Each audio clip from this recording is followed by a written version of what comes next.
to you by CHM, a biblically based alternative to health insurance. Learn more at chministries.org/budget. So my question is, I am $230,000 in debt. With me and my husband are, and say it again. Sorry, what was the number? 234. $234,368.58. Perfect. There you go. You know your numbers. That's a start. Yes.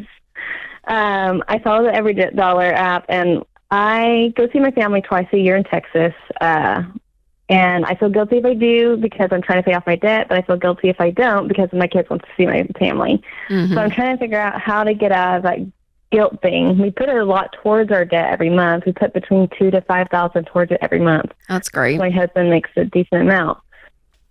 So is it okay that I go see them, or like? Yeah, I mean, I don't. Yeah, the thing with these kind of scenarios, I never say like, is it okay, yes or no, to go see family? I think it's just not a moral issue. No, it's just how fast do we want to get out of debt? I mean, how much money are you guys spending on these trips? Like one trip to see your family, how much would that be? $5,000, $2,000, $1,000? Month at a time, like $1,000. $1,000? The most. Okay. And you're doing that twice a year. So we're talking $2,000 to $3,000 a year. And you're not going into debt for these trips? No, I put it in my budget. I do the Every Dollar app. I put it in my budget to plan it out for that trip. Yeah. And I just pay a little less on my debt that month. Yeah, I mean, again, I think it's one of these things with any level of, and I would probably put this in the category of like a luxury, because is there anyone sick? Like, is there like a, oh my gosh, like, you know, we're going to go visit. Like we only don't know how many more years we have with grandma, or is it just that this is a tradition? We always go see them for these holidays. It's more of a, I miss my family, I get homesick, and I like to go see them. Yeah, which is totally fine. So yes, I think it's one of these things, if you and your husband agree that $2,000 a year is going to put us back, 2 months probably in a debt payoff in general, like, is that trade-off worth it? And I mean, I would probably say, yeah, I mean, you know what I mean? Like, I don't know, like we've said, like, if people are getting married out of state, or like there's a destination wedding, or there's a funeral, right? There's reasons to travel, and it's usually for more of a celebration or a event that is once in a, something is happening. Yeah. Can they come to you, or are they too old? They come to us twice a year as well. So we see each other 4 times a year, but they come to us and then we come to them. Last year, we didn't go see them at all. Because why? Last year, but this year. Why didn't you go last year at all? We were opening a business, and I had to really focus on that last year. And so it was very hard on our mental capacity. And I just had a newborn son. Okay. Yeah. So okay. Okay. So Robin, I feel like you guys are very detail oriented. You know your numbers really well. When do you think you guys are going to be completely debt free? And does the 234 include your mortgage, or is that all consumer?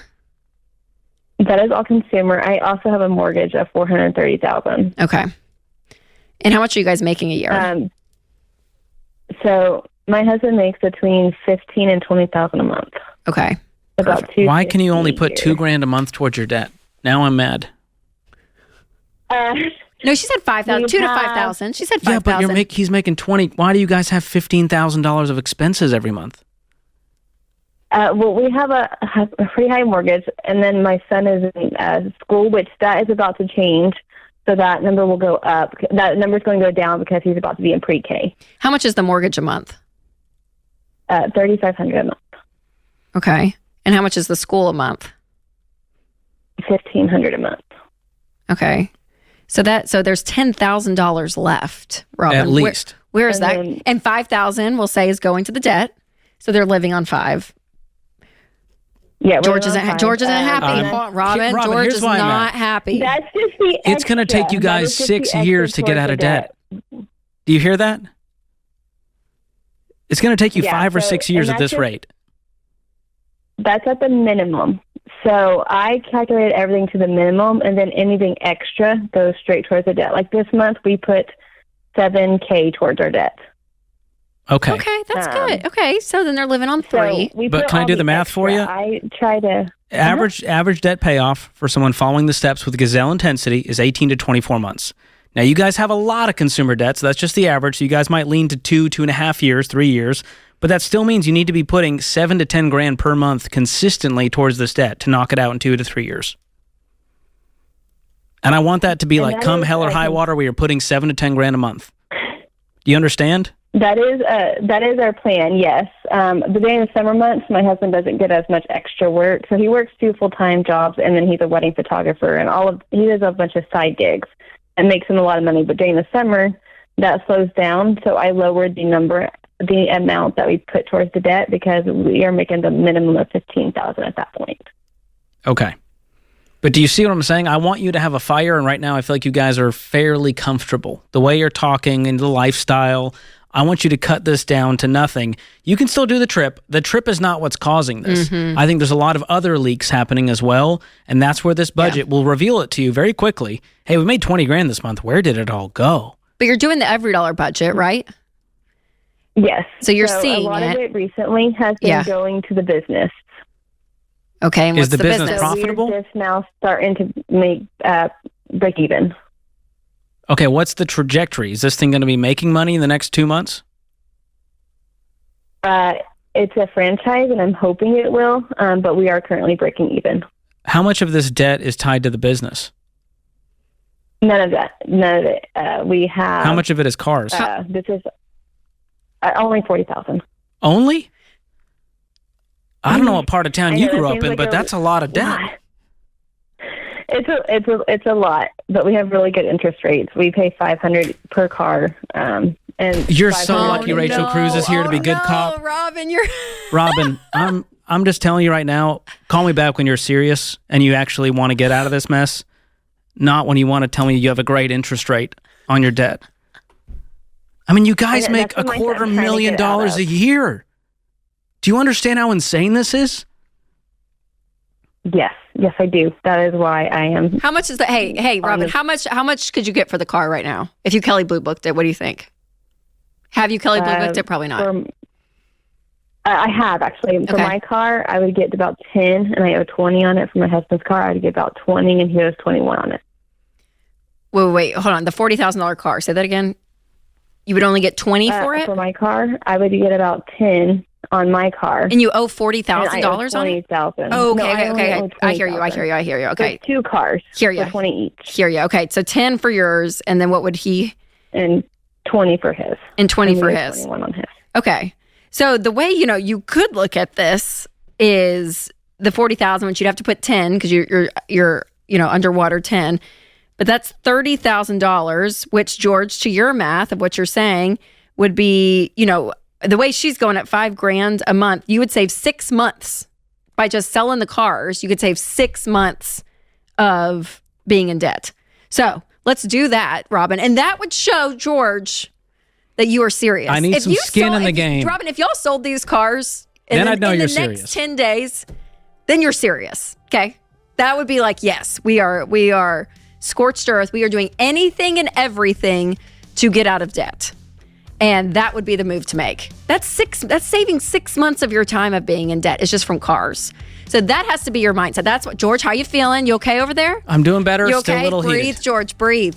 Just breathe. Take some deep breaths, George. So that's, Robin, that's the kind of stuff we're talking about. And then from there, and if you can get out of this franchise, it's feeling like it's sucking up money, and your husband's already working like 4 jobs, what you're saying. So you guys have a lot of busyness and clutter in your life. So I would simplify everything and live a peaceful life. CHM isn't health insurance. It's a health cost-sharing ministry. Check it out for yourself at chministries.org/budget.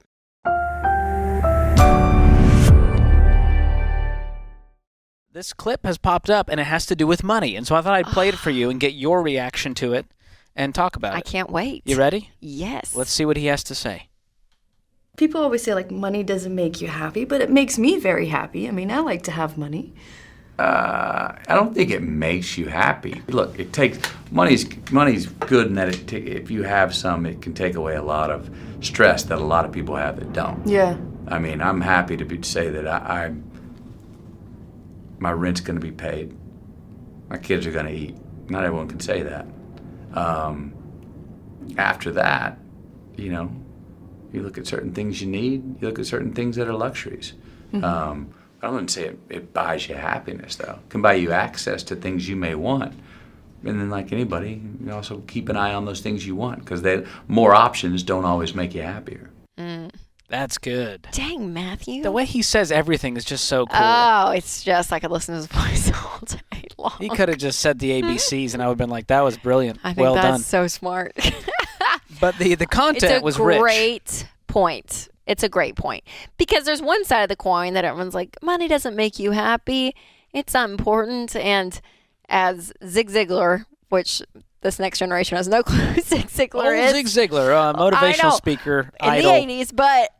But his quote, which I think is just so funny, is like, money's not everything, but it's right up there with oxygen. So like, there is a level where like, yeah, it doesn't necessarily bring you joy, but it brings you a level of peace, because you don't have stress about where your next meal is coming from. Are you going to have shelter? Even to the point that if, you know, a family member gets sick and you have money in the bank to go buy a plane ticket to go see them, like, you know, all of those things, it gives you the ability to live your life. So yeah, on one side, people are like, no, it doesn't make you happy. And I'm like, well, no, but it does, like he said, give you access. But on the other end, if that's the only thing you live for is the number in your checking account, you are going to live a pretty empty life.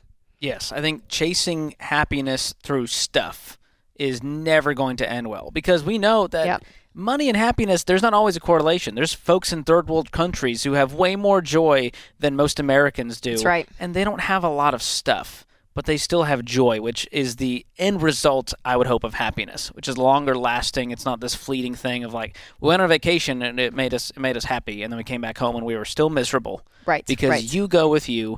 And when you have debt in your life, you know, studies have shown you're not sleeping as well. It has a physical weight on your body.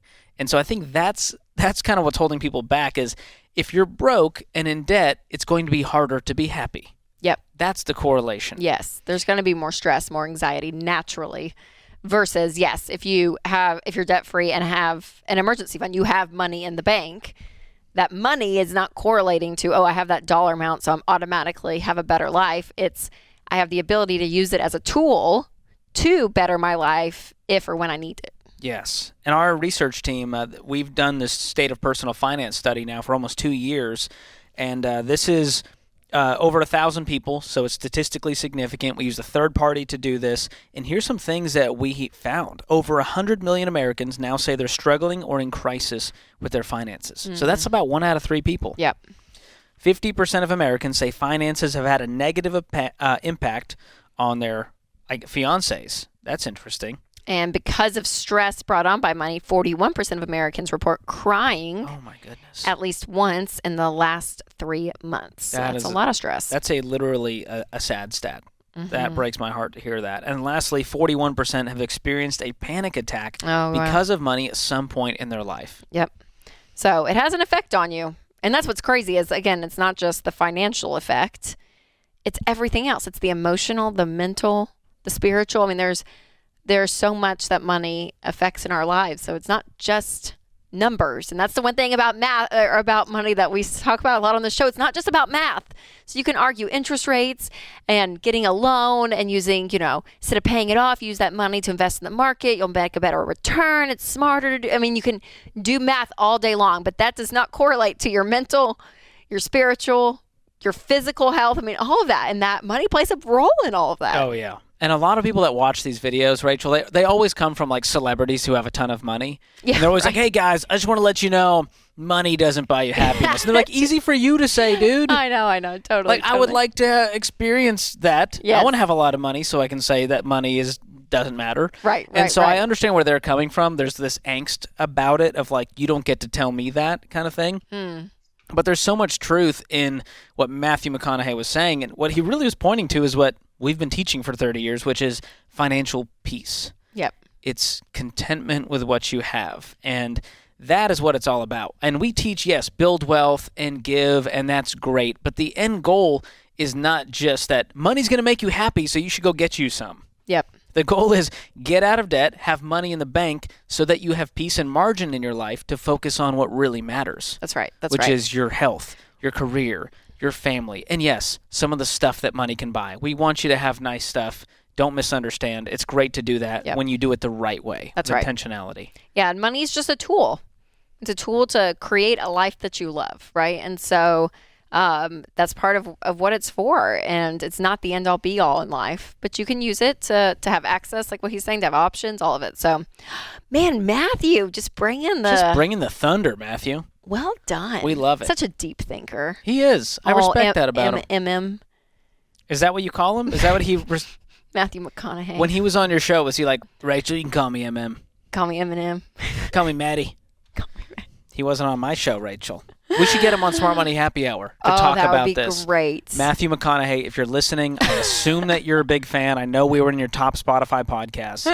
Get in touch with our team. We'd love to have you on. But it's true, Rachel. Money magnifies. We've said that before. It just makes you more of what you are. Yep. So if you're a jerk and you're a miserable person, well, man, you're going to be a rich jerk. And if you're generous while you don't have much, you're only going to become wildly generous. We call those people philanthropists. And so that encourages me.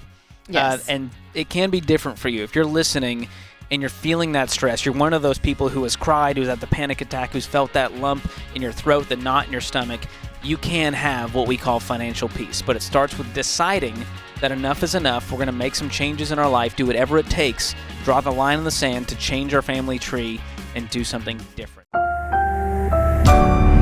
Brought to you by the EveryDollar app. Start budgeting for free today. Today's question comes from Sam in Michigan.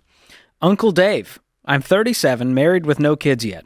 My net worth is $1.1 million, $600 in portfolio, $500 in equity in my home, which is worth $900. I make about $200,000 a year, have no consumer debt, and have our 3-month emergency fund. I just got into hunting, and there's several shotguns and rifles I want, but the missus doesn't see why I need so many guns. Uncle Dave, being a man of great means with many guns, what is a fair ratio? He said, I'm also about to pull the trigger on a new Lund Rebel XL as my first fishing and hunting boat. It's $39,000 out the door. I'm paying cash for it, but would be pulling the money from my portfolio to do so. I feel it passes the burn it on the floor test. What is your take? Thanks so much for your time. This is a fun question. Live like no one else, so later you get to live and give like no one else. Well done, Sam in Michigan. Yeah. That's fun. Sam, the only thing I'll tell you is that there seems to be a ratio that every time I get a gun, she gets a new expensive purse. Tit for tat. There seems to be a trade-off there. So that's the only thing I'll tell you. All I heard here was about you buying stuff. I didn't hear anything about her getting stuff. Ugh. So I think there's some enjoyment with money that you're learning to do that is within reason, and it's not a certain number. But all kidding aside, it actually does generally cost me a purse depending on the gun, so or something else. But yeah. I'm going to get one. It's like revenge spending, right? Yeah, none of this has to do with money. This is just her feelings about him owning all of this, all these toys. I can tell you, Sharon has exactly the same opinion. She has no need to understand why I need all these firearms, but she doesn't know about zombies. So, that's right. The zombie apocalypse. I mean, you have to be ready. So, no, seriously, dude, it's just a toy. It's just a thing. Whether you're collecting guns, whether you're collecting whatever the hobby is, whatever your hobby is, whatever the thing is you collect, whatever the thing you enjoy doing, hunting, boats, skiing, fishing, whatever. The trick is just to keep it in balance and that both of you have a say-so. So, all joking aside, I still do talk to Sharon. We don't do any purchases around our place without both of us being in on it. I don't walk in and go, I just spent $8,000. I don't do that. I could, but it just doesn't, it's not how we got here. The way we got here is working together and both of us communicating and talking about it. And she doesn't go spend $8,000 on a whatever without talking to me. And, we do, but 99% of the time it's like, yeah, sure. Because it fits the burn test. I can burn that much money in the middle of the floor. That means we can enjoy the item. It's not going to cause us financial trouble. We're not buying it for someone else. We quit doing that a long time ago. Doing it with the right motive. Yeah. So he's not buying these guns for someone else. He's buying them for him. So So is the key here, Dave doesn't have to value all the things Sharon values, and Sharon doesn't have to value all the things Dave values, but there's communication involved, and she goes, okay, it's in the budget, you're paying cash. You're probably experiencing this around purchasing things for the new baby. Oh, yes. There are things that you don't understand. I don't, most men don't understand china cabinets.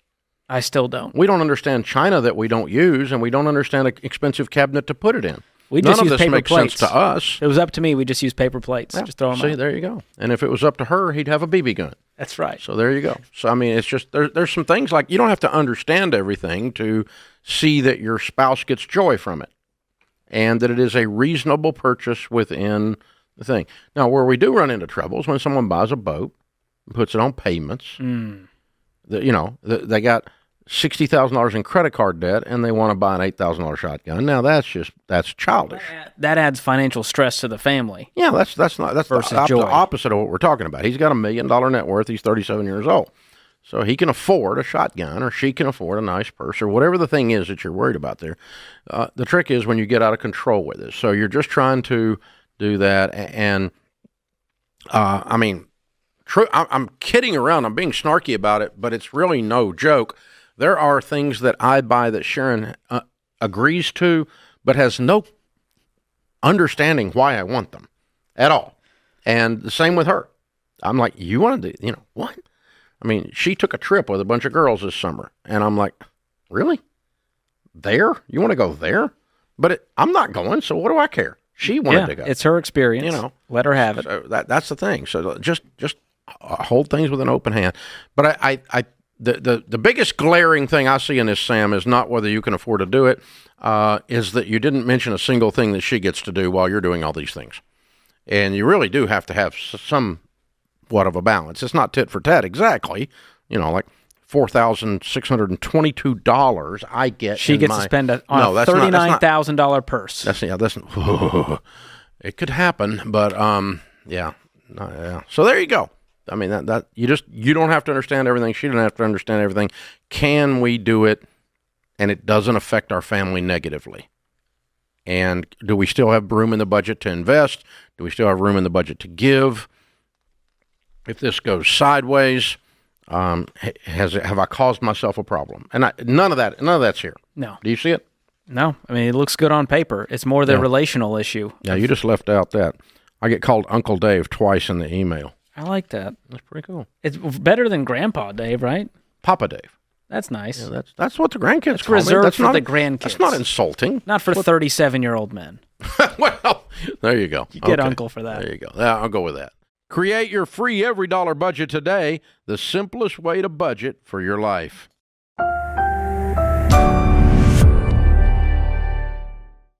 Natasha is in Atlanta. Hi, Natasha. How are you? Hi, good and you guys. Better than we deserve. What's up in your world?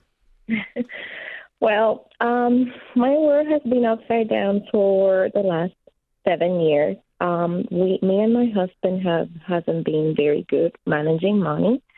I believe we both make good money. My husband works in the film industry, and we ended up moving to Atlanta, so he had a stable job here and income. And I am a teacher, so we make around $80,000, and sometimes it could be all the way to $100 yearly. But it has been a roller coaster for us to be on the same page. And finally, we found your program, and we're trying to make the right choices. This next 2 months, we're going to be like -0. We're just going to pay all our, regular utilities, and our payments are pretty high. So we're trying to figure it out right now if we have to get rid of one of our cars, even though our cars don't pay as much. We have one car is $560 a month, the other is $400 a month monthly. But we just don't know where to start right now. I'm gonna do like a garage sale to make the $1,000 to start for our savings. We have 0 savings. We're just a mess, and we need to know how can we start something. Are you guys doing a budget? Well, that's the first thing we started. But right now the budget is ideally, but we have so much things that are like overdue payments that, if we're not going to even have enough money for the budget, we're going to have to catch up the next 2 months just doing payments and just doing payments. Well, I think that you're a little bit confused about how the budget is working. So what you're going to do, so what do you bring home every month? Around $4,000?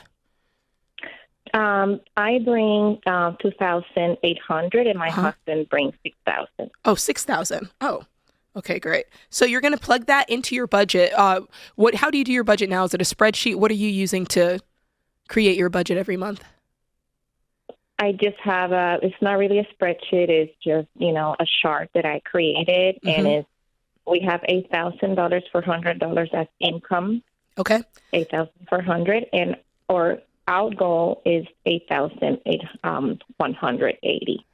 Okay, well, let's start with what your outgo actually is. So you're going to start with the 8,400 and you're just going to go down the line and you're going to spend all of that money. So you're going to start with your expenses and go through making sure that you're making minimum payments on everything, not just your, the expenses that you do every month, like groceries and things like that, but also your debt. And just to keep everything current. I know that you said that you're behind on some stuff, but start out by making minimum payments. And once you've done that, I think you're going to find that there are things that you're spending money on that you don't actually need to spend money on because you guys have a great income.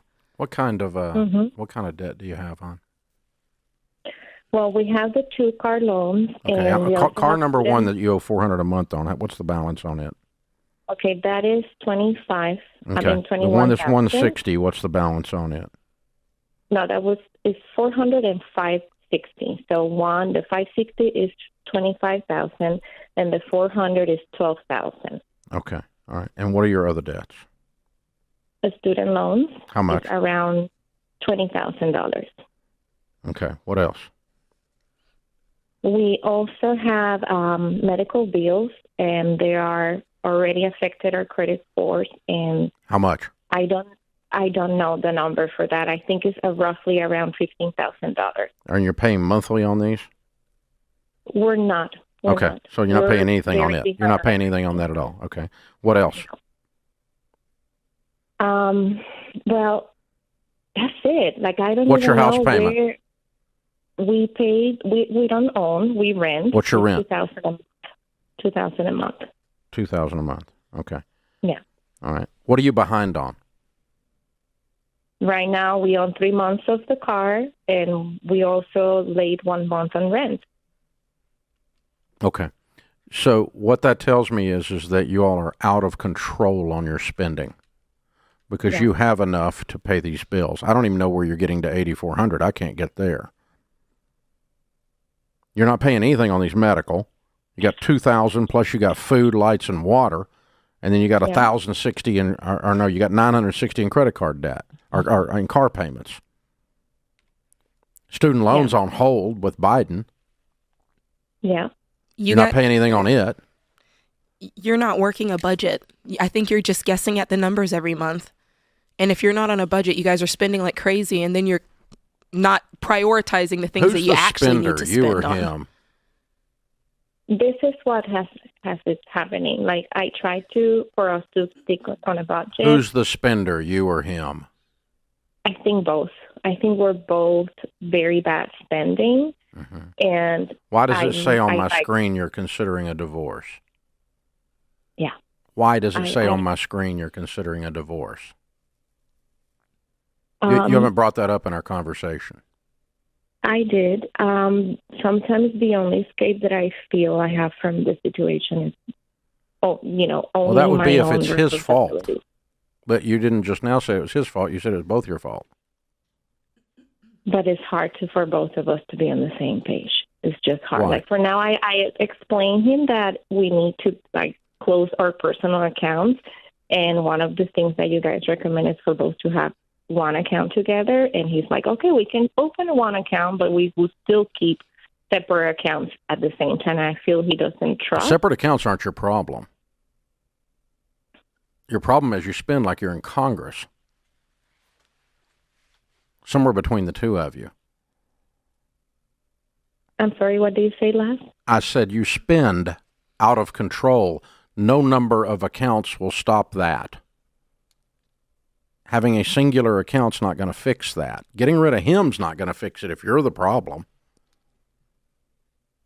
So what we've got to do is you guys are going to have to lay out a game plan that the two of you agree to. And you guys are getting ready to head into bankruptcy because you're going to get evicted and repoed. You're not but one car payment away from getting into repo land, and you're about half a mortgage or half a rent payment from being evicted if you're my tenant. Because I don't fool around with people not paying their rent. So you guys got to get this stuff together. We didn't have time to do a full counseling session for money on the air. Let me help you guys if you're out there facing that, because I feel like we didn't address the key issue that would be a great learning for everyone else.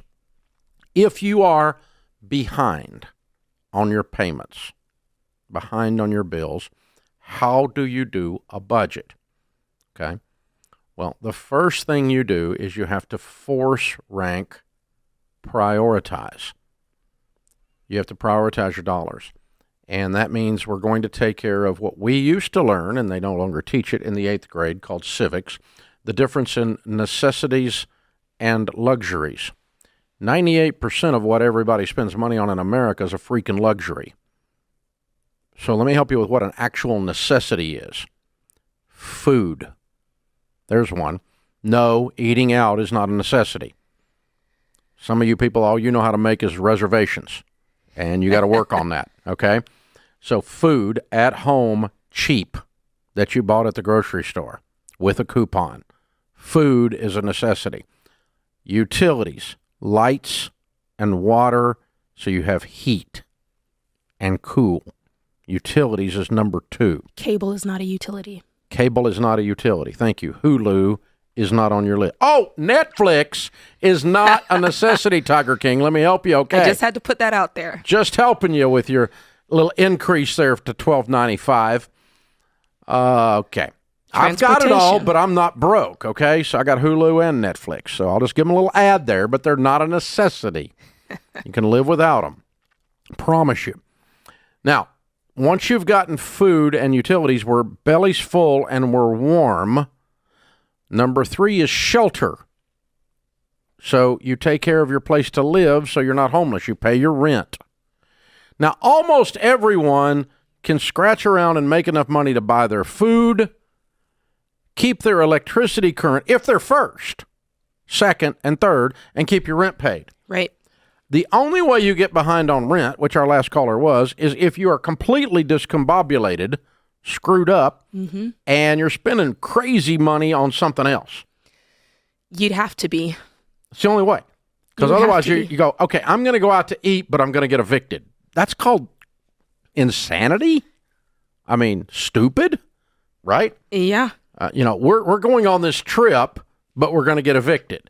Well, that's, I mean, what are your parents' cousins? Really? I mean, seriously, no one does that, but people do it all the time. Because when we get all stressed out, we don't force rank priorities. And if you'll just get real calm, cool, and collected and go, we're going to eat before we do anything. Not eat out. We're going to pay the utilities, not cable, before we do anything. We're going to pay rent. And when you do those 3 things, you got a lot of money, most of you, left over after those 3 things. Then the next one's transportation. Yeah. Now this is the one that gets people, Dave. Yeah, well, they had $960 in car payments. They did. So we're going to fix their transportation problem because we're going to sell that crap. Tomorrow. Okay? If you can't pay the car payment, hello, there's a signal here. Yeah. God is saying, sell the car. It wasn't even Dave. God said it. And you know how I know he said that? The blessings of the Lord have no sorrow added to them. That's right. He said that in the Psalms. And if you have sorrow added to something, it's not from God. And this lady has sorrow. They're about to have their cars repoed. And she's thinking about divorce. And she's thinking about divorce because they're going to pay their car payments. So these cars need to go. In the meantime, you actually have $8,000 a month coming in. How? Almost $9,000 a month coming in. How do you not pay $1,000 worth of car and $2,000 worth of rent? That's only $3,000. $5,000 left over after that. How are you behind on those? Because you didn't have them prioritized. That's what it tells me. Right. Okay? After 30 years of doing this, I have great insight. These are things that you need to build into your daily way of life. Your budget is something that is not something that you make once a year and you come back to it when things are bad. You do your budget every single month before the month begins. You create that plan. You spend every dollar on paper or digital paper every month before it begins. So you have a plan so you can see what are the areas that need attention. Maybe you do need to get your income up. That's not really the case in her situation. Wouldn't hurt, though. They've got a spending problem. Yeah. And maybe you'll start to see that as you put your budget together. But let's just pretend for a second, okay? She said she's 2 car payments behind. Yes, yeah. Okay. So what's it take to get current and pay this month? $2,000. She could do that this month. And what's it take if she's a 1 month behind on rent? Yeah. What's it take to get current on that? Another $2,000. Yeah. It's $4,000. Yeah. So you could be 100% current on the things that matter in 1 month. That's right. And her But student now loan you're not is going to do anything even due. else. You're not going to do anything else. Something else might get behind. Well, And if something like if you got MasterCard laying there, they can jump in the creek. We don't get evicted, and we don't pay MasterCard if we got to choose. when you like the taste of steak at a restaurant more than you like the feeling of paying your bills on time, you got a problem. Hello. You would rather wine and dine yourself. You would rather go on trips that you can't afford than just have the peace of paying your bills on time and sleeping at night. Yeah. But here's the thing. If you're behind like that, you said early in the conversation, you're doing the budget wrong. What you need to do is you need to spend this month's $8,600 on this month's problems. And until you clear food, utilities, housing, and transportation and get them all current, you don't spend anything else on anything. I don't care if somebody doesn't like it. Oh, and you need to stop your stupid 401k withholding. You're over here making investments while you're paying $1,000 in car payments. Okay? So this is what's going on in that house. Yeah. I'm not fussing at her. I'm just saying mathematically, this is so easy for some of you to turn around. Within 1 month or 2 months, you could be 100% current and on the things that matter. Yeah. Because here's the thing. You emotionally, Dr. John Deloney could do a whole clinic on this. You're emotionally completely shut down in crisis mode, trauma mode. Yeah. Your brain, your critical thinking skills shut down when you are in threat of being hungry, homeless, and have your lights cut off and your car's repoed. These are the necessities of life. Yeah. To have, food, shelter, clothing, transportation, and utilities. Clothing, we don't need to worry about. You know you got clothing, okay? Shut up. There's 73 pairs of shoes in there. Shut up. You don't need clothing. Good Lord, the money we've got enough clothing last, okay? Yeah. So, if you're trying to make a fashion statement and you're getting evicted, you got other issues, right? Well, you got to grow up, Dave. And I can can say that because I've been there. I've had to look in the mirror and go, Jade, you're acting like a child. You're buying clothes, you're going out to eat, and you cannot pay your bills. You've got to change. You've got to do what you're doing differently. Doing things the same way and expecting the same result, that's insanity. And I was an insane child. Take care of the four walls first. That's not insanity. It's the opposite. Food, shelter, clothing, transportation, and utilities. Get current on them before you worry about anything else. Everyone else can jump in the creek until that's done. Yep. Brought to you by the EveryDollar app. Start budgeting for free today. Okay, so one of the best parts I love hosting with you is the generational difference. Okay, you're like a classic boomer. I'm a millennial. And the generation below me is Gen Z, okay? Yeah, this I know. Yes, okay. So we're going to play a game. Dave, try not to make a face. Try not to make a face. I don't play poker for a reason. This came out in CNBC.com. Oh, brother. In fact, all right, we started off wrong already. Ready?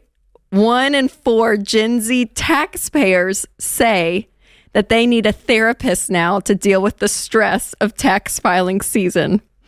Additionally, 54% filing taxes of Gen Z, they were brought to tears. They were brought to tears in the past or expect to cry this year over taxes. That's fabulous. So I got one word. It's trauma. It's trauma. I got one word for you. Of realizing taxes. And this is something that goes to therapy. I love therapy. I got one word for you. Vote. Oh my gosh. How did we turn this into that? Well, where do you think taxes come from? The people you vote for. So try voting for somebody that don't like taxes. Okay, yes, but regardless of party, you pay taxes. Huh? Regardless of party, you pay taxes. Oh, yeah, I know. Yes. I've been doing it a while. Sure, some high higher than others. But Never cried, but been doing it a while. Hadn't seen a therapist for it, but been doing it a while.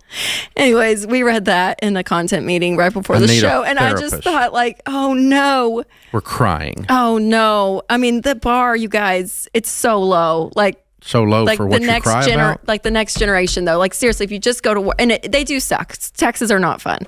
Oh, I don't cry. I get angry. But you can do this. I'm you can do this. perpetually angry in April. Okay, so for that, is it as a I'm even scared to ask from a boomer's opinion. From a boomer's perspective, is it that we haven't prepped every generation for what it looks like from like a workforce standpoint, the applications of being an adult? Like, is it that the reality hasn't been talked about or taught, or what do we think that is? For real, though. If 1 in 4 Gen Z said they have to go see a therapist because of the amount of stress because of tax filing season. There's a couple things, possibilities there, because we've got 1,100 folks on our team, and the vast majority of the people in this building are Gen Z. It's a lot of young people and millennials. And millennials. Yeah, we have a young team. There's a few Xers and a very few boomers in the building, okay? And so we've got a crew of these kind of people, and honestly, the people that work here aren't crying or seeing a therapist over their taxes. So I'm calling BS on the survey to start with. Oh, you're going to the source. I think that these two generations have more tough people in them than that survey indicates. That survey says the entire generation's a bunch of wusses, and that's just not true. That's not my experience with Gen Z. I do find, and I've said this many times, and I said it on Fox last night, and it got all the hate people going again, but I was on Fox Business yesterday afternoon. And so, but the millennials got trashed for being participation trophy, living in their mother's basement, and all that crap, being, avocado toast latte drinking, all that crap. Then some of that same kind of stuff is coming on to Gen Z. And I am not a hater of those two generations, because my personal experience inside this building with the ones we have hired is quite different. And the ones that call here on the air. Yeah. They call on the air. They're very mature, very serious, very focused, very missional. Now, I have observed on those two generations in particular that there's very little middle ground. They don't hang out in the middle. They're either very serious, very missional, mature beyond their years, charge the gates of hell with a water pistol, or they absolutely suck. They're just horrible. Participation trophy, live in their mother's basement, useless, entitled, arrogant brats. And so they're either the best or they're the worst. The ones that we were, and they're great to interview, because they'll just come into the interview and go, "You owe me," and I'm like, "I owe you where the front door is. Hit it," and the interview's over. Or they come in and go, "Put me in, coach. I'll charge the gates. I want to do work that matters, and Ramsey does work that matters, and I want to be part of this team." And they're really easy to interview, because boomers come in and they lie, they fake it, they act like they act like they think you want. They know it all. They don't care. They care so much what you think that they put on the chameleon. It's a donkey dressed up like a thoroughbred. Yeah, yeah. And they make you think. But the Gen Z, they don't give a crap what you think. They just is what they is. I love them. I think they're awesome. Yeah, yeah. And so I don't believe that number. I don't think that 3 out of 4, 75% of the Gen Z are so wussified that they're sitting in the floor, sucking their thumb, crying over their taxes. I think that's CNBC bullcrap. Okay. Well, there you go. I'm calling that. I just don't observe. Do you observe that with those generations that are that weak? No, but I do think they're that weak. It's not a weakness. It is weak. I do think that like your generation, and older, there was more of a mentality of like, you pull yourself up by your bootstraps, you get to work, you shut up, you do the thing, and you go. Where the pendulum, I think, has swung so far in actually tapping into some level of emotional awareness and comfortable with like, okay, what's really going on? trauma in my past. I will go, I seek help. Like people, you know what I mean? Like that's applauded, right? So there's more of that, which I think but that's different than I'm crying for doing my taxes. I was going to say, some people see it as weakness, not necessarily, but I do think that the emotional state can... crying for doing your taxes is straight up weakness. I mean, that's not, that's just wussed. But I do think that the emotional space, right? Like even parenting, I'm a young parent. And so like you hear the extremes of parenting and it's like, oh, well, are you sad about wearing a coat to school today? Tell me about your set. And it's like this whole thing where you're like, you just got to wear a coat. Like, so Put the coat on. I do think that there is a level of where the emotions can drive a lot of things in life, more so than the boomer generation. Now, if you wanted to buy into some of the rhetoric on the stereotypes, which I'm not sure I do, I just did a good job of defending the generation, I think. Yeah. I didn't think CNBC... The thing that has been thrown at them that could be true is they've never really had a hard time, so they're not tough. Yes, I would say that's fair. And, and technology. Ken Coleman's done a lot of preaching and ranting lately about teach your kids to do hard things. Let them get a callus. Teach your kids to do hard things. And don't be the bulldozer parent where you pave the way so everything's easy. And that is what happens. Yeah, a helicopter followed by a bulldozer. Whatever it is. Because helicopters, we are sure now create snowflakes. We're positive. And I think it's more the bulldozing parents that clear the way, so there is no hard. They don't have any level of it. Yeah. We as parents, we love our children. We want to make life good for them, but by not allowing them, not putting them in situations where they learn to do hard things, they're not tough. And because you got to be a little tough sometimes. And Gen Z is the first generation where these smartphones, like my generation, we at least had flip phones. Like I remember flip phones, like the technology progressed, but I do wonder too with that. But anyways. I'm sure screens are at the heart of most evil. But I do wonder. Create your free every dollar budget today, the simplest way to budget for your life.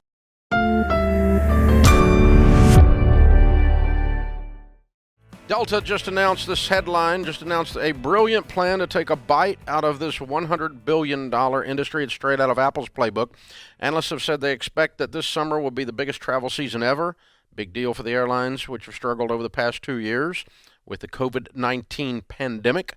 Millions, if not billions, of people who have largely stayed close to home during the pandemic are likely to venture out. To encourage those travelers, Delta just announced a brilliant strategy. This is from Delta's press release, by the way, that they're into humility. And it's brilliant. It's brilliant. So, remember the old beer commercials? Brilliant. Oh, yeah. It's jumping on board with buy now, pay later, BNPL.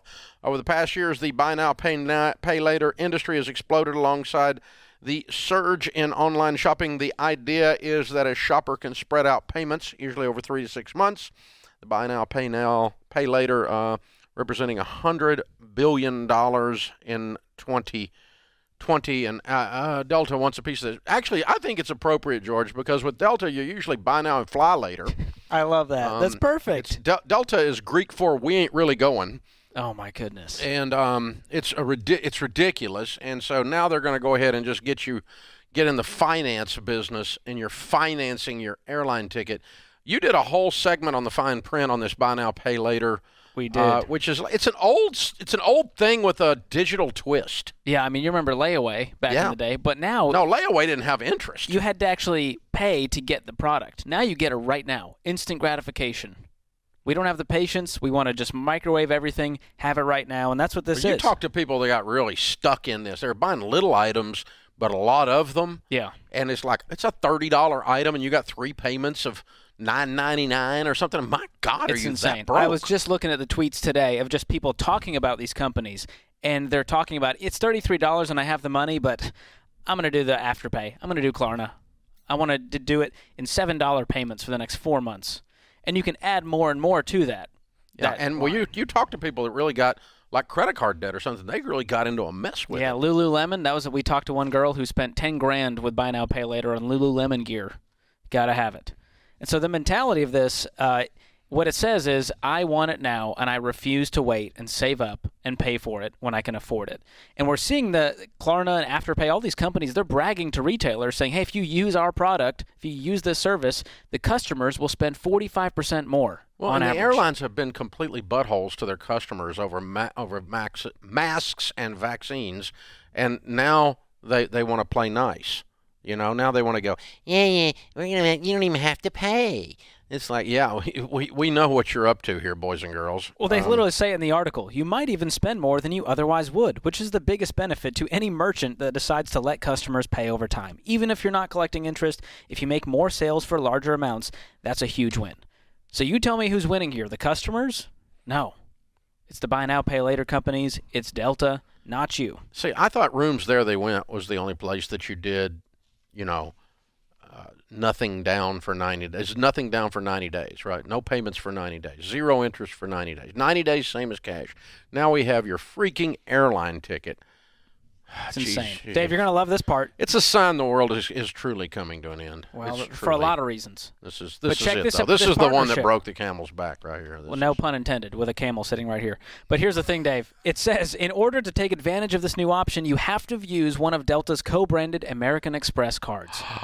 You love that, don't you? Oh, yeah, I love American Express. For Delta, They're that might be the most brilliant part of all. Yeah. Their company's relationship with American Express is quite possibly the most valuable part of its business. I've heard all I need to hear. Yeah, let me help you with this. When corporate America, Delta Airlines, is so freaking stupid that the only thing that they are thinking about when it comes to their customers is how they can milk you like a dairy cow, then they have lost their way. They are supposed to serve the customer, not milk the customer. This is when corporate America is serving. I know that the stockholder is king, and I know you've got to make your profits for Q1 and Q2 to keep your little Wall Street people happy. But if you don't keep your customers happy, you go bye-bye, and no one cries. So when Delta goes bye-bye, it's going to be like some of these other people that did. Nobody's going to be crying. As a matter of fact, we may be doing a little Ramsey dance in here. Ooh, I we'll like have to that. invent that, but it's not invented yet. Are you going to do the dance? We don't. You can't see it because it's not been invented yet. Okay, so, we'll film it for when TikTok. we come up with it, George, you'll be the first to see it. Thank you. But I mean, yeah, it's my God, milk your customers. This is a core value of this company. Well, they're getting a lot of milk, Dave. It says Delta expects this relationship to bring in as much as $7 billion in revenue by next year.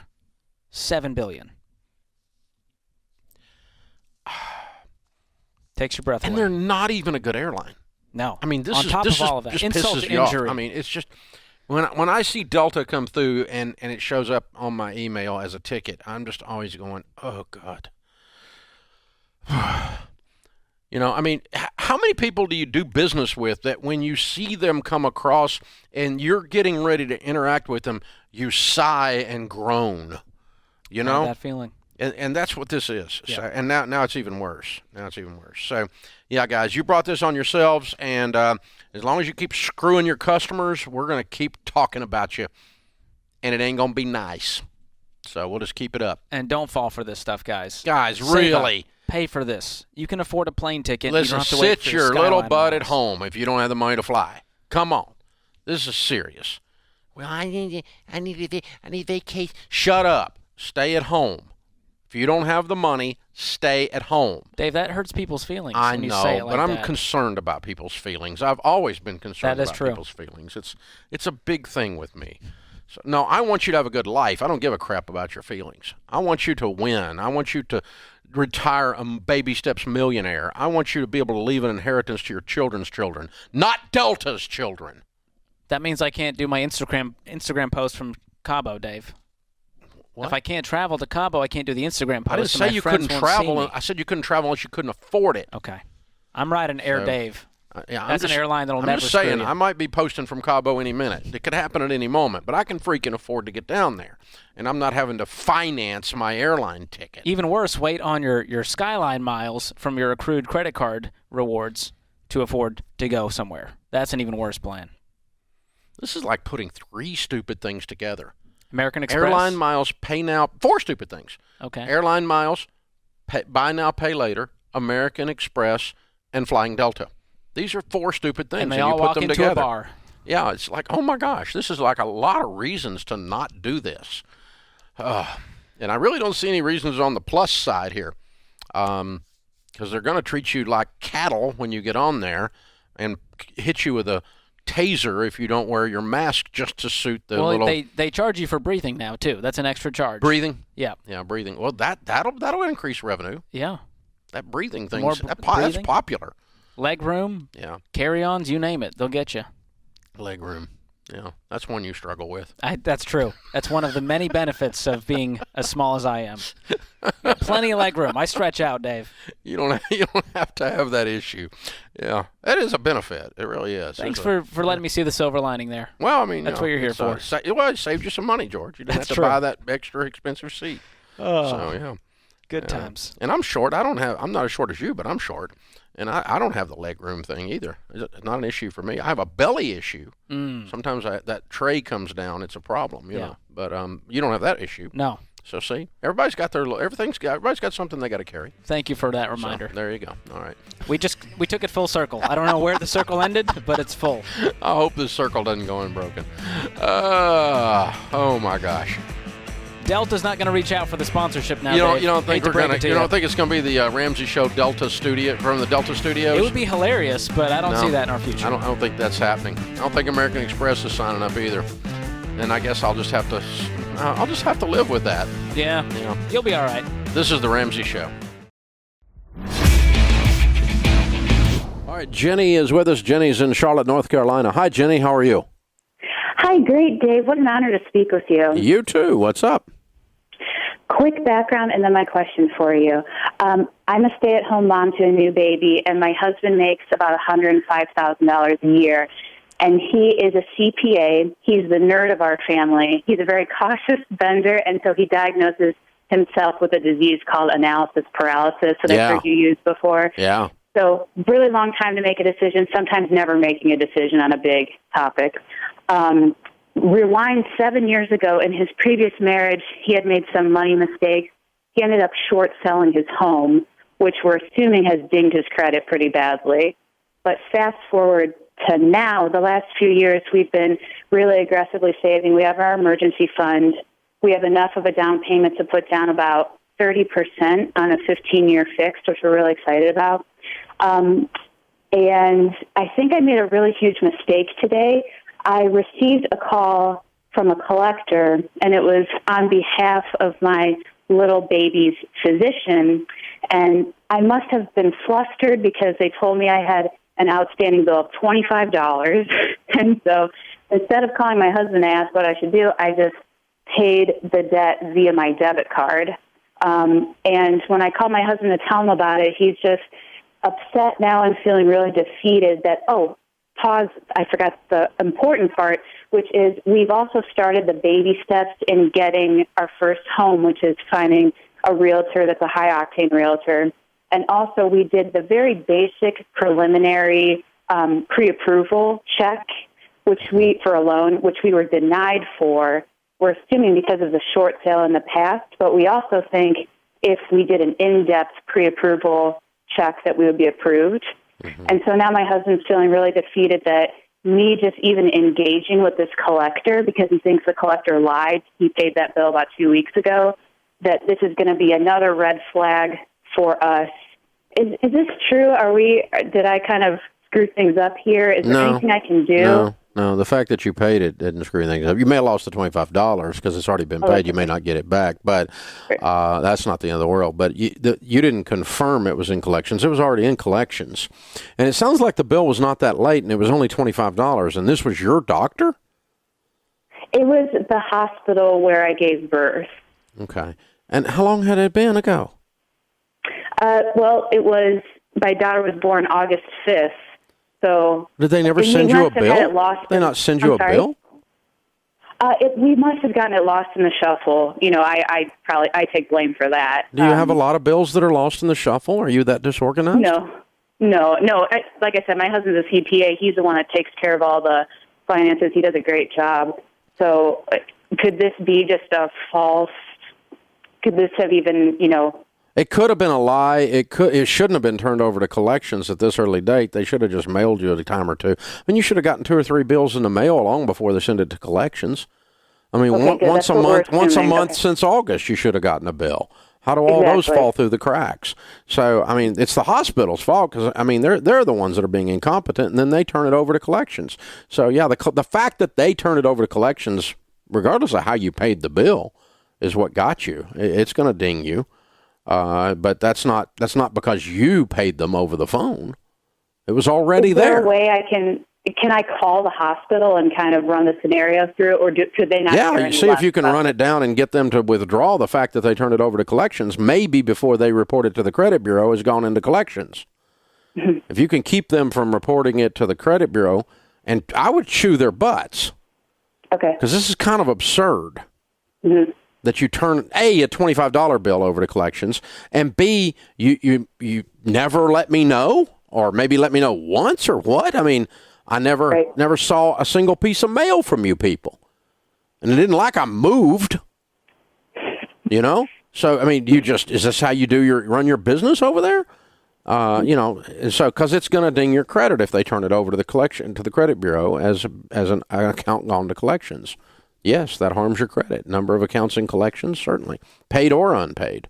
Unpaid is worse. Paid is better. So, yeah, you're probably okay.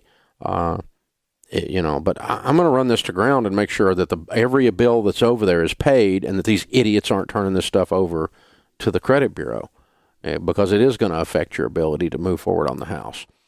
Hey guys, thanks for watching. If you enjoyed this video, click the subscribe button to get the latest content and check out these other great clips from the show.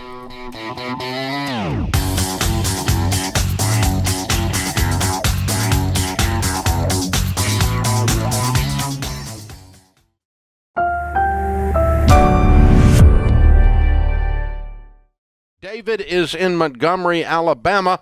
Hi, David. Welcome to the Ramsey Show. Good afternoon, gentlemen. How are you guys doing today? Better than we deserve. What's up?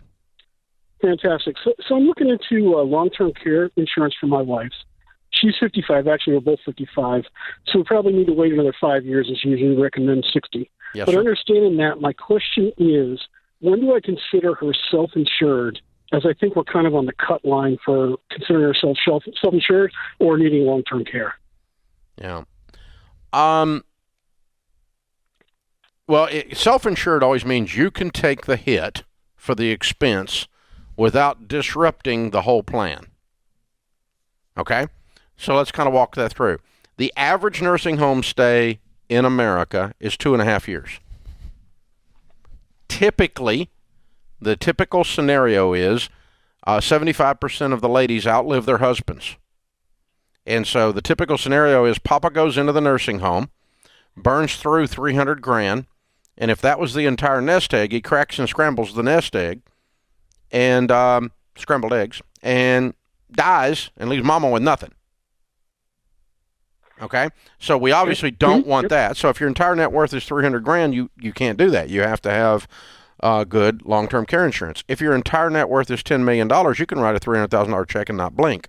So if the average nursing home stay is 2.5 years and the average cost is around $100,000 a year, then that's $250,000 to $300,000 is your typical exposure. Could it be more? Yeah, it could be, but it probably won't be.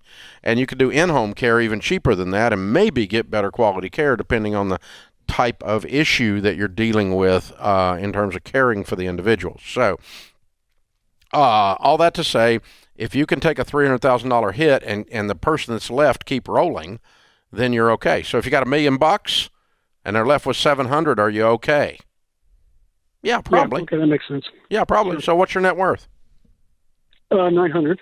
Yeah. Well, actually, probably 1.1, but yeah, 900. Yeah, and it'll double it. If you got it invested well, good mutual funds? Oh, yeah, absolutely. And you're 55, so when you're 62, that's going to be $2 million. Roger. Okay, and when you are 70, it's going to be $4 million. Yeah.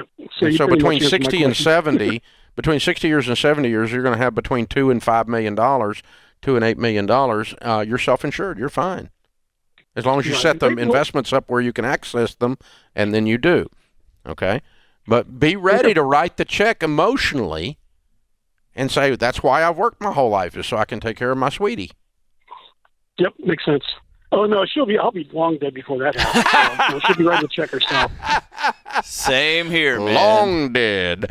Same Long here. dead. That's he's part of the Ramsey estate plan. Our entire estate plan is predicated on me dying first. I'm a little worried.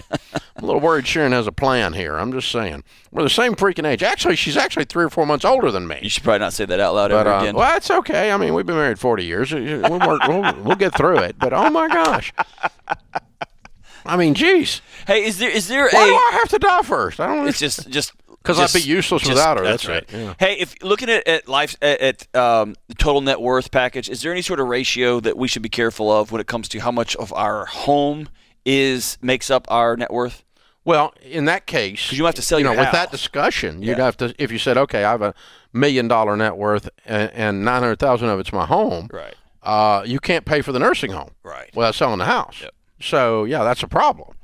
Or you downsize it and go get a condo or something, whatever. And then you can pay for the nursing home, but you got to sell the house. Right. Not saying you have to live homeless, but you got to sell the house. So the key is less about net worth and more, can you eat $300,000? Can you write that check? Can you write that check and still be okay? There you go. All right. And so if you had $1.3 million net worth with $1 million house and you wrote a $300,000 check, you ain't okay. You have no margin. That's right. It's not okay. So you're right. That's a good clarification that you don't want it all tied up in that. Or let's say you had a whole bunch of real estate.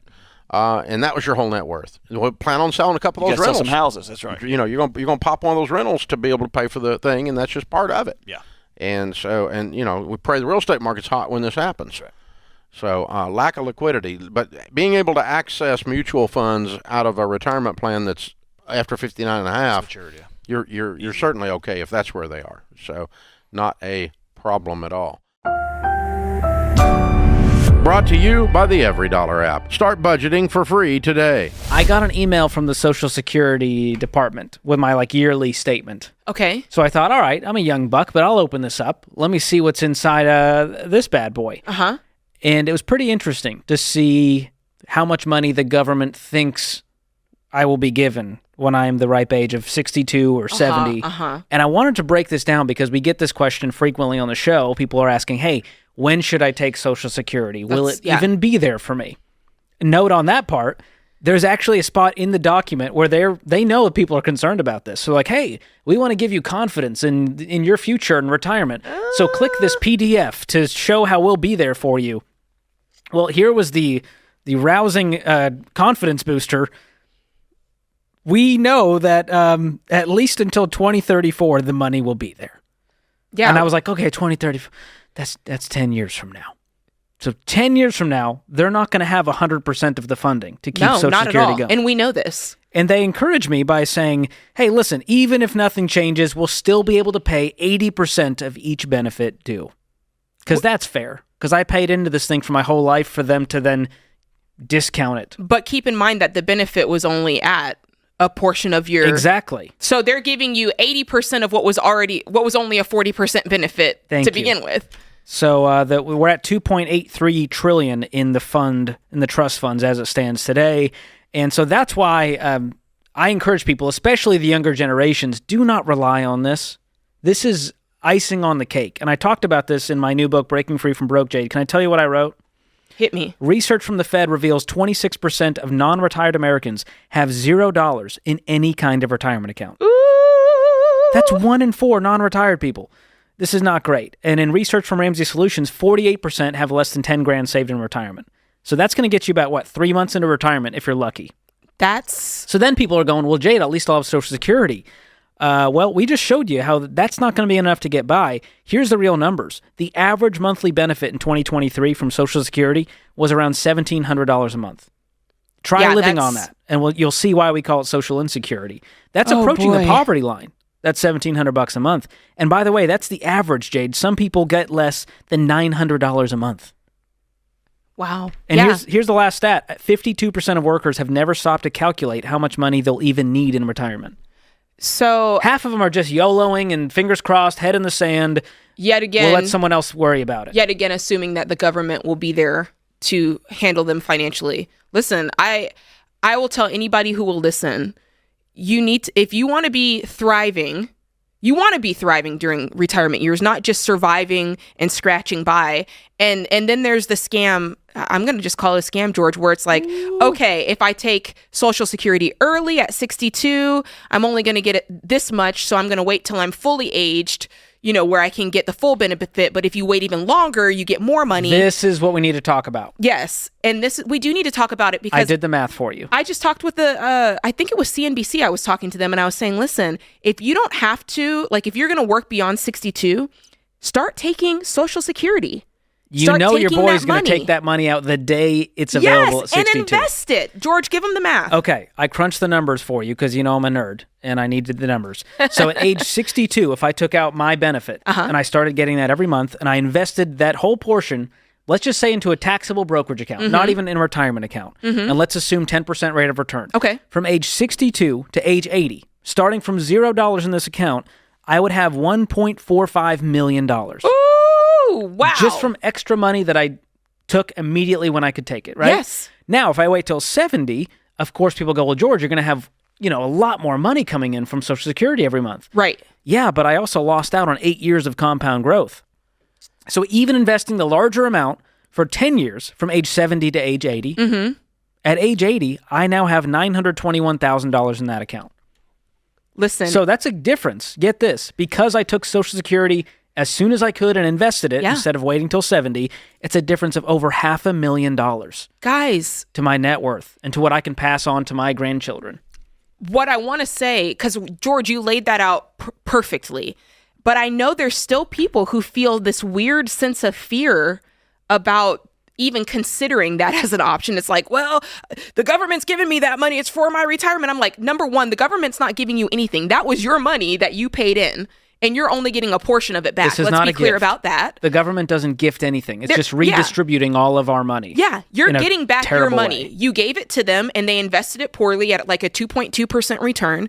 And now that's part of the reason here that we're not having enough to fund everything. They're giving your money back to you so you can take it and do whatever you want with it. And what George is suggesting and what I'm suggesting is invest it. Invest it in something that gets better than a 2.2% return, because at the end of the day, they were only going to provide 40% of the lifestyle you've been used to living.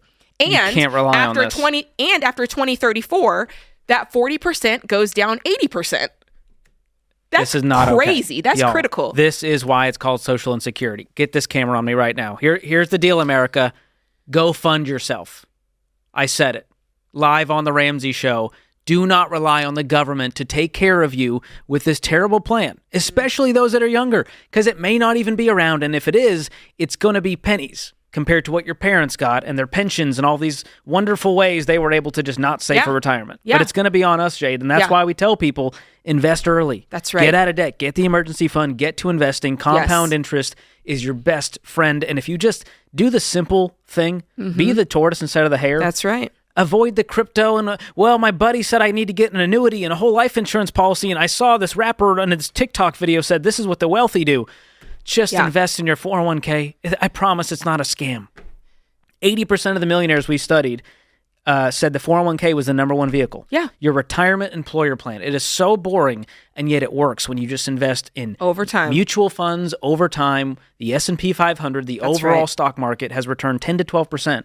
Since its inception. It's almost like you boil it down to just these, if you can, in the course of your lifespan, we strike out when we're 18, 20, and most of us are going to work until we're 65, God willing, maybe even 70 if you want to. But if you can do three things, if you can just pay off your debt and live a debt-free lifestyle, if you can, and so that you're entering retirement without consumer debt, then if you can do one better and invest monthly, regularly when the time comes, so you've made it a habit of investing. And if you can enter in retirement without a home mortgage, like 3 goals you have in life. If you can do that, you are golden. And when you do that, George, you don't need as much of a nest egg. If you can enter into retirement without consumer debt and without mortgage debt, suddenly this need to have all this giant money, you're like, okay, I've eliminated so much of the payment, so much of what's needed that you needed before that. You don't need to have, this. When you decrease your risk, you increase your peace. That's right. It's that simple. And so when you do that, and luckily for my wife and I, we decided to do that early. We thought, what would it be like in our 30s to have no mortgage payment, to be investing for a future, now bringing our daughter into this world. Yeah. It's just a different way to live. We're not as worried about inflation and what if there's a crash and what if the pandemic. We just get to live our life with peace. That's right. Because we don't have payments. And that's what I want for everyone out there. And investing consistently, everyone's arguing about net worth and what your home equity. I'm going, listen, I'm not touching this money. We're fine. Right. We got margin in our day-to-day life until I'm 62 and tap into Social Security and in those investment accounts. And Lord willing, we won't need much of it. Yeah. What we're saying is a good man leaves an inheritance to his children's children. And you can't do that if Social Security was your only out. That's it. Like you just stopped and said, okay, I'm done making money. I have no assets and Social Security is there. You can't leave anybody to anything to anybody like that. Do not rely on your kids. We take enough calls in the show where relationships are destroyed because parents are relying on the kids are relying on the parents. They didn't communicate. They didn't invest for retirement. And they're calling us at 65 going, we have nothing saved. What do we do? Get a time machine. I mean, there's not a lot you can do. You can get out of debt. But folks can break the cycle today. There are people who can start breaking that cycle today. Be one of those people. Wealth gained hastily will dwindle, but whoever gathers little by little will increase it. Hey. Be the tortoise. Be a crock pot in a world full of microwaves, my friends. Create your free Every Dollar budget today, the simplest way to budget for your life. Brought to you by the Every Dollar app. Start budgeting for free today. All right, so I'm 36. Or about to be, and I want to propose to my girlfriend, but we disagree on finances. We agree on everything else, but the problem is I want to combine finances. She has a rental property, and I have a house. I just sold a piece of land that I'm going to walk away with $180,000. And I want to pay off my house. I have a budget, made a budget. It's paid off in about 4 years, and I want to rent it out and then buy a bigger house with her. And, I talked to her about, paying off my house quickly and then throwing a bunch of money at her rental and pay that off faster so that we have, more cash flow coming in from the two houses. Well, she wants, she said if we do get married, she wants to sign a prenup, which, I don't agree with. And I see no reason for it because, your asset base is fairly similar. Right. And so you're not ready to propose. Is her family wealthy? Hesitant. No. My family's got her beat on that half. Hey, Mike, how long y'all been dating? About 8 months. Okay. All right. You've got some more work to do on this relationship before it becomes a marriage. And here's why. Right. You called and asked our opinion, so I'll give you my opinion. I'm going to treat you like you're my kid because my kids are your age, okay? The number one cause of divorce in North America is disagreement over money. Money fights, money problems, okay? And you are sitting square in the middle of it. And here's the problem. Jesus said your treasure's where your heart is. People spend their money on what they value. And Dr. John Deloney says behavior is a language. And so when she says, I don't like your plan, I don't like it so much that I want my stuff to be separated in a prenup, what she's saying is, I don't agree with how you're spending your money, and our value systems are not aligned. Hey, George here with a quick interruption. If something were to happen to you tomorrow, would your family know where to find your life insurance policy, your will, even your Netflix password?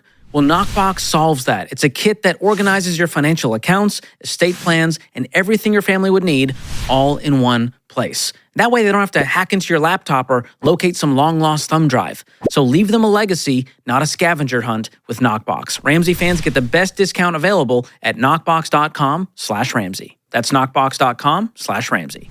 What she's saying is, I don't agree with how you're spending your money, and our value systems are not aligned. You value different things. And if you want to go super extreme, she likes her rental property more than she likes you. Right. That's super extreme. That's super extreme. I think she's kind of I think she's sort of short-sighted in her views because all she has is her savings, which is $160,000, she says. This is not a dollar amount thing. This is a power struggle. And we're not aligned on our values, because you spend your money on what you value, and you value different things than she values. This makes for a very long and uncomfortable life if you stay married, and you probably won't statistically.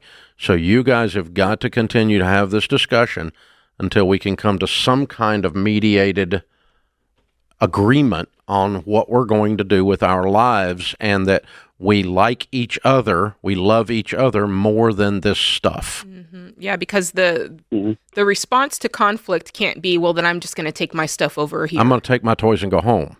The response is, let's enter into it and figure out where we both stand and how we can do this together. So that's, to me, that's a red flag. It's a no-go forward flag. It's not just a red flag. It's, and I think a lot of, don't go forward until you solve this. I'm not saying you have to break up with her, but please do not get engaged and get married, because statistically you have almost no chance. Right. I think a lot of it comes from her mother. You know, her mom's always raised her, once you have kids, your life is over, even though she wants to have kids. And then her mom's, you know, she kind of has the outlook of, you need to like her mom, you need to have money to run away if something goes bad. Yeah. You know, yeah. See, that's it. There we go.